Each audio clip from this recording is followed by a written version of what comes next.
Bonjour, nous sommes aujourd'hui le 30 mars 2022. La guerre en Ukraine, des tensions sino-américaines accrues et la résurgence de la Covid en Chine rendent les marchés émergents nerveux et les font baisser d'environ 3% sur le mois. Les résultats du quatrième trimestre sont relativement mauvais, mais dans l'ensemble conformes à des attentes peu élevées. On notera néanmoins quelques déceptions en Chine dans le secteur de la technologie et pour certaines valeurs industrielles. Parmi les plus grandes, on soulignera les résultats mitigés de Tencent, qui est affecté par la baisse de la publicité. Notons également les annonces de réduction d'effectifs chez les géants Internet chinois, ainsi qu'une forte augmentation des rachats d'actions, notamment chez Alibaba. Ces éléments indiquent une moindre crainte de leur part vis-à-vis des autorités pékinoises, ce qui en soit une bonne nouvelle. Dans cet environnement, comment se comportent les fonds Gemway? Alors en absolu, nos 4 fonds continuent de souffrir de la baisse des marchés. Ils continuent d'être affectés par le fort rebond des matières premières et des métaux, ainsi que par l'exceptionnelle hausse des devises dites faibles, comme le BRL au Brésil, qui grimpe de 8%, ou le rand sud-africain, qui monte de 7%. En outre, Gem Equity est affecté par la valorisation à zéro de ses positions russes, et Gem Asia souffre de la contre-performance des actions A chinoises. Sur le mois de mars, nos valeurs de croissance liées à la consommation continuent de souffrir, mais nous commençons à observer des rebonds conséquents par rapport à leur plus bas atteint mi-mars. C'est le cas par exemple en Amérique latine de Mercado Libre, qui repart d'environ 11% sur le mois, également de Sea dans l'ASEAN, qui a chuté lui de 75% entre octobre et mi-mars et qui remonte depuis de 30%. Dans ce contexte, nos actifs subissent la volatilité des marchés et s'élèvent désormais à 1,4 milliard d'euros. La Fed a commencé sa hausse de taux et s'apprête à les monter jusqu'à 2,5%. Quel impact pour les marchés émergents? Alors face au risque inflation, exacerbé par la guerre en Ukraine, il est bon que la Fed adopte une politique monétaire ferme. De fait, de nombreuses banques centrales émergentes ont déjà considérablement monté leur taux directeur.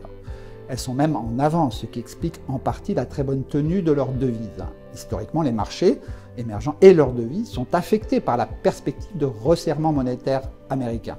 En d'autres termes, les marchés anticipent. Une fois le resserrement acté, les marchés, et notamment les valeurs de croissance, s'orientent plutôt à la hausse. Aujourd'hui, il nous faut malheureusement ajouter le risque de stagflation lié à l'absence de reprise en Chine et à la guerre en Ukraine, ce qui retarde le rebond des valeurs de croissance. La situation ukrainienne reste malheureusement très incertaine à ce jour. Qu'en est-il de la situation chinoise? Alors en Chine, plusieurs facteurs sont encore incertains. La relation avec les États-Unis reste compliquée et constitue un risque structurel. À plus court terme, elle est néanmoins très anticipée, notamment sur les titres chinois cotés aux États-Unis. Localement, en Chine, les confinements récents face aux variants Omicron affectent la consommation.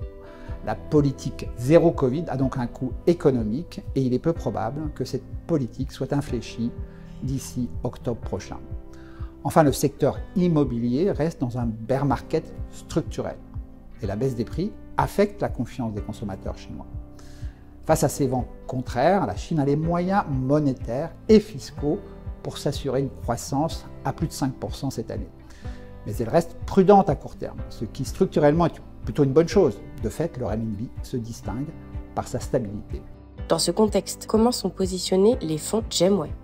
Alors d'une part, nous estimons que le niveau atteint le 15 mars dernier est un point bas sur les marchés émergents et surtout sur les valeurs Internet e-commerce. Nous sommes donc repositionnés sur ces titres. Ils constituent désormais 18% de Gem Equity. D'autre part, pour faire face à un environnement plus incertain, la Chine a été légèrement réduite. Elle compte désormais pour 32% du portefeuille, dont la moitié sur les actions A. L'Amérique latine, quant à elle, a été naturellement augmentée à plus de 11%, ainsi que l'Arabie saoudite, désormais à 4,4% de Gem Equity. En termes sectoriels, les banques comptent désormais pour 10% et l'énergie 8%. Étant toujours prudents sur l'immobilier chinois, nous restons peu investis sur les métaux et les matériaux. Nous vous remercions de votre fidélité et de votre confiance en ces temps difficiles.